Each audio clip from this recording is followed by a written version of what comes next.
मामा Torrent power का 2027 में agreement renewal होने वाला है। जैसा कि आपने भिवंडी की जनता को बताया था कि 2027 में या तो उसके अगेन में कोई कंपनी आएगी या तो फिर हम उसका रिन्यूअल नहीं होने देंगे। तो ऐसे में आप क्या करना चाहिए? देखो अभी इसलिए जानबूझ के ये टाइम पार्लियामेंट में नहीं बोल रहा हूँ, आने वाले सेशन में बोलूंगा बारिश कि अपन संविधान को मानते हैं, लोकतंत्र को मानते हैं, लोकशाही को मानते हैं।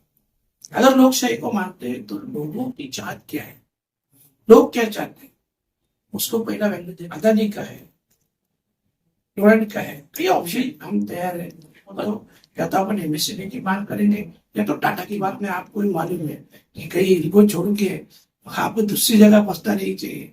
इसके लिए मांग करते हुए कि अपन एमएससीबी या टाटा का ऑप्शन मान लेंगे। पर इतना बात पक्का है, आप सब लोग साथ में रहो, रिजल्ट भिवंडी शहर में और पूरे देश में देखा जाए तो पूरे देश में गैस की बढ़ती कीमत और कमी को लेकर के आप क्या करना चाहिए?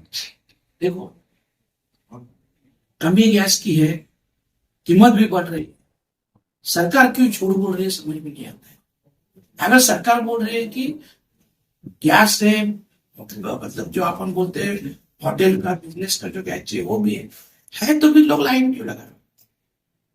या गैस वाले के पास से गलत सलत जवाब क्यों दिया जा रहा है? गैस कम है ये तो इसमें कमियां है, सरकार की जिम्मेदारी है, सरकार ने उस पर ध्यान देना चाहिए। क्योंकि ये जो सवाल है ये आम आदमी से सवाल है, प्रैक्टिकली गवर्नमेंट ने काम करना चाहिए। जो आयोजन के लिए नहीं, जो रेलवे के बारे में खास करके मुरबाड रेलवे का जो प्रस्ताव चालू था बहुत सालों से प्रलंबित है, उसके बारे में मैंने पार्लियामेंट में क्वेश्चन उठाया।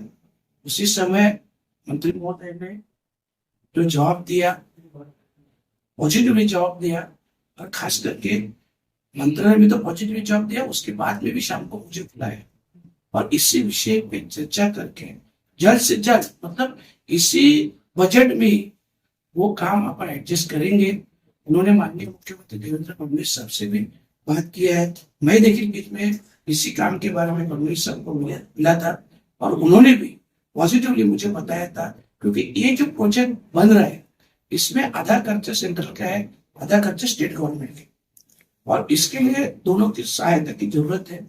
और दोनों ने पॉजिटिवली बताया आने वाले कुछ दिनों में ये प्रस्ताव, क्योंकि इसके लिए एक समन्वय समिति बनाना पड़ेगा, क्योंकि केंद्र सरकार और राज्य सरकार दोनों मिलकर 50-50 खर्चा कर रहे हैं।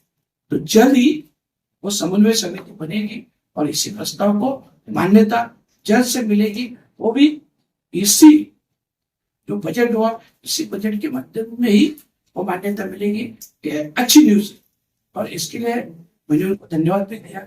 और खास करके अपने भिवंडी से बहुत सी गाड़ियां जाती है, आपको ही मालूम रहे, तो वो उनका स्टॉप यहाँ पे नहीं है, उसके बारे में भी एक लेटर दिया है। उनके बारे में भी उन्होंने 7 गाड़ी में से 3 गाड़ी का तो तुरंत इंफॉर्मेशन लेके मेरे को बोला कि नेक्स्ट मंथ अप्रैल से ज्यादा मैं एक 3 गाड़ी का स्टॉक तो करवा सकता हूँ, उसके आगे की भी वो कोशिश करेंगे। बाकी जो सब काम चल रहे हैं अपने कॉन्स्टिट्यूएंसी में उसके बारे में भी वो सब इंफॉर्मेशन दिया। बदलापुर में ज्यादा करके प्रॉब्लम हो रहा है वो भी दिया।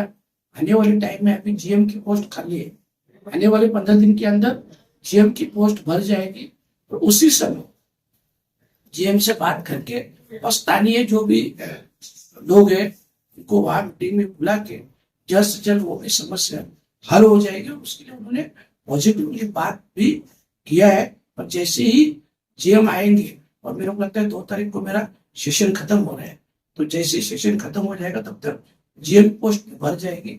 तुरंत उनसे बात करके इस सभी जितने भी मैटर है मेरे कॉन्स्टिट्यूएंसी में वो जल्द से जल्द सॉल्व करने की मैं कोशिश।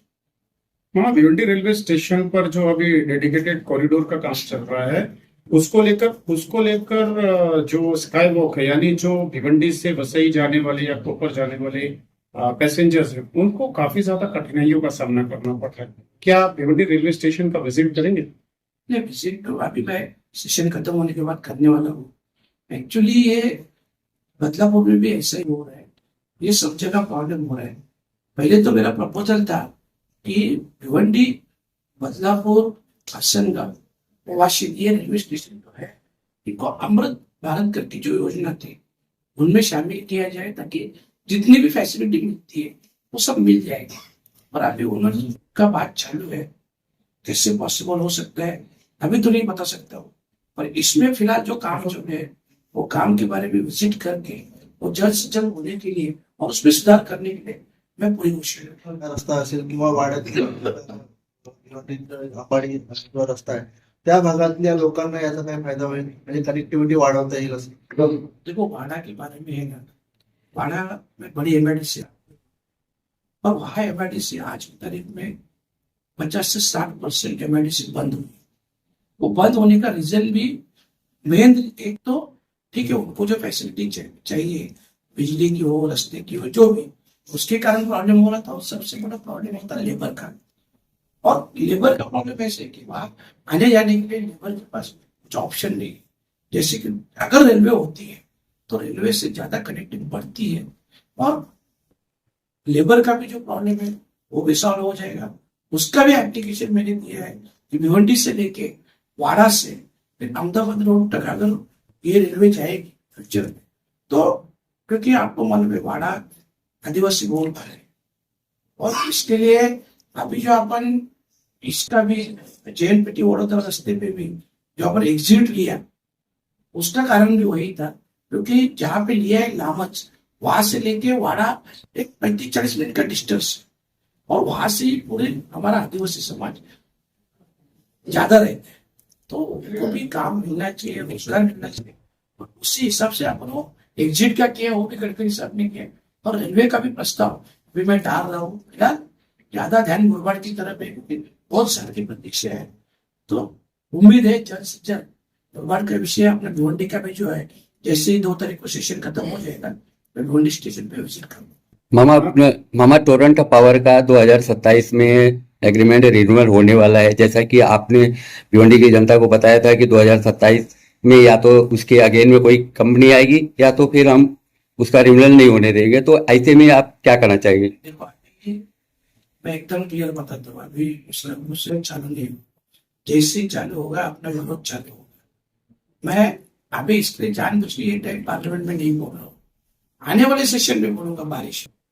और मेरा स्पष्ट कहना है कि अपन संविधान को मानते हैं, लोकतंत्र को मानते हैं, लोकशाही को मानते हैं। अगर लोकशाही को मानते हैं तो लोगों की चाहत क्या है, लोग क्या चाहते हैं, उसको पहला वैल्यू देना चाहिए। आप देख रहे हैं ऐसा नहीं, मुंबई में भी कई ऑप्शन है ना, टाटा का है, अदानी का है, टोरेंट का है, कई ऑप्शन। तो ऐसे ऑप्शन भी अगर हमको मिले भिवंडी वालों को तो भी चलेगा, तो भी हम तैयार है। पर ज्यादा करके मैं तो स्पष्ट बोलता हूँ, या तो अपन MSCI की मांग करेंगे या तो टाटा की मांग करेंगे। नहीं तो बाकी बात में आपको भी मालूम है कि कहीं इनको छोड़ के आप दूसरी जगह बसना नहीं चाहिए। इसके लिए मांग करते हुए कि अपन MSCI या टाटा का ऑप्शन मांग लेंगे। पर इतना बात पक्का है, आप सब लोग साथ में रहो, रिजल्ट मिल जाएगा। विरार और पनवेल बोरीवली की जो लोकल ट्रेन शुरू होने वाली थी उस बारे में आपको कुछ आइडिया? नहीं देखो, इसके बारे में एक्चुअली 8 महीना पहले ही मैंने मांग की थी, और उसमें मैंने ये भी मांग की थी कि जो वसी से मेमो आते हैं, वसी भिवंडी दीवा, वही मेमो अगर CST जाए तो अच्छा रहेगा। और उसी टाइम भी और इस दिन में भी मैंने डिस्कस किया गए वीक में, उसी समय मंत्री महोदय ने इंफॉर्मेशन लिया, जायजा भी लिया। सामने से इतना है कि जो 3री-4थी लाइन का काम चालू है, जो आपको मालूम रहेगा आसनगांव वासिल, उसके आगे जो तीसरी, जैसे ये 3री-4थी लाइन का काम हो जाएगा तो ये मेमो भी CST आराम से जा सकते हैं। क्योंकि अभी फिलहाल जो बाहर से गाड़ी आती है उनको तो बीच में रुकवा नहीं सकते, सिग्नल देंगे, इसलिए लोकल को बहुत तकलीफ होगी। तो जैसे 3री-4थी लाइन का काम हो जाएगा तो लोकल का मेजर प्रॉब्लम सॉल्व हो जाएगा। दिवा सबसे पहले तो राष्ट्रीय नेता दिवा पाटिल साहब, जिनका विषय नवी मुंबई अंतरराष्ट्रीय विमानतल के नामांतरण के लिए बहुत सालों से चल रहे हैं, बहुत सालों से भूमिपुत्र संघर्ष भी कर रहे हैं, और मुझे उम्मीद है अभी वो जल्द से जल्द सॉल्व हो जाएगा। मैं गुरुवार को माननीय मंत्री महोदय नायडू साहब से मिला, पॉजिटिवली डिस्कस हुआ, और मेन तो बात ऐसा था कि बहुत मतलब 3-3.5 साल से महाराष्ट्र गवर्नमेंट के दोनों सभागृह ने, विधानसभा विधान परिषद ने बहुमत से वो ठराव दिया था। तो वो ठराव जाने के बाद उसके ऊपर डिस्कस ही नहीं हुआ। तो आने वाले 2 वीक के अंदर उनके कैबिनेट का डिस्कस होने वाला है। उनके मंत्रालय से वो नोट बन के कैबिनेट में जाएंगे, ऐसा उन्होंने मेरे को प्रॉमिस भी किया। और जैसे ही मुझे पूरी उम्मीद है कि अभी वो कैबिनेट में जाएंगे तो जल्द से जल्द सॉल्व हो जाएगा। और उन्होंने ये भी कहा है, मुझे खुद कहा कि माननीय मुख्यमंत्री देवेंद्र फडणवीस साहब ने उनको फोन भी किया था उसी बारे में कि जल्द से जल्द सॉल्व हो जाए। वो भी कोशिश कर रहे हैं, हम भी कोशिश कर रहे हैं, हम लोग तो संघर्ष कर ही रहे हैं। पर अभी मुझे उम्मीद है कि ये बुधवार को जो मेरी मीटिंग हुई, मेरी फर्स्ट मीटिंग 1.5 साल में पहली बार नायडू साहब से मीटिंग हुई। इसके पहले जो मेरी मीटिंग होती थी वो राज्य मंत्री मुरलीधर मोहोळ साहब से होती थी, नायडू साहब से कभी मिलना नहीं हुआ था। इसके लिए मेरे को समझ में नहीं आ रहा था। पर अभी जैसे ही मिला, उन्होंने कहा कि 2 वीक के अंदर वो कैबिनेट के लिए वो प्रस्ताव है। तो इसके लिए ये अच्छी बात है कि ये जल्द से जल्द मैटर सॉल्व हो जाएगा। भिवंडी शहर में और पूरे देश में देखा जाए तो पूरे देश में गैस की बढ़ती कीमत और कमी को लेकर के आप क्या कहना चाहिए? देखो, कमी गैस की है, कीमत भी बढ़ रही है। सरकार क्यों झूठ बोल रही है समझ में नहीं आता है। अगर सरकार बोल रही है कि गैस है, मतलब जो अपन बोलते हैं होटल का बिजनेस का जो गैस है वो भी है तो भी लोग लाइन क्यों लगा रहे? या गैस वाले के पास से गलत सलत जवाब क्यों दिया जा रहा है? गैस कम है ये तो बात पक्की है। इसके लिए देखो, जो भी इसमें कमियां है सरकार की जिम्मेदारी है, सरकार ने उस पर ध्यान देना चाहिए। क्योंकि ये जो सवाल है ये आम आदमी से सवाल है, सीधा है। तो इसके लिए इसमें कुछ भी ये न करके सीधा, अभी तो सरकार बोल रही है कि हमने आदेश भी किया है, सभी हॉस्टल है या स्कूल है जो भी है वहां पे मिलना चाहिए, हॉस्पिटल है, आदेश तो दिया है। फिर भी आप रोज न्यूज में देख रहे हो लाइन तो लग रही है। तो इसके लिए मेरा कहना बोल के नहीं, प्रैक्टिकली गवर्नमेंट ने काम करना चाहिए।